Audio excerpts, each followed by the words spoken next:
Hello friends, in today's video, I'll show you how to receive incoming calls on the iPhone 16 in full screen.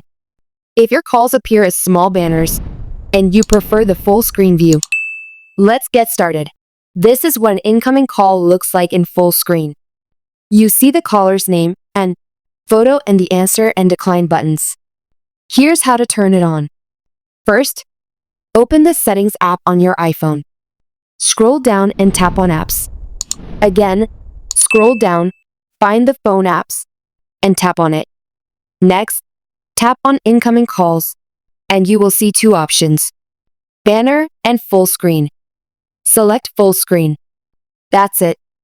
Now, when someone calls, the message will take up the entire screen, instead of appearing as a small banner. And that's all you need to know. If you found this video helpful, please like, share, and subscribe to the free tech guide for more new tips and tricks.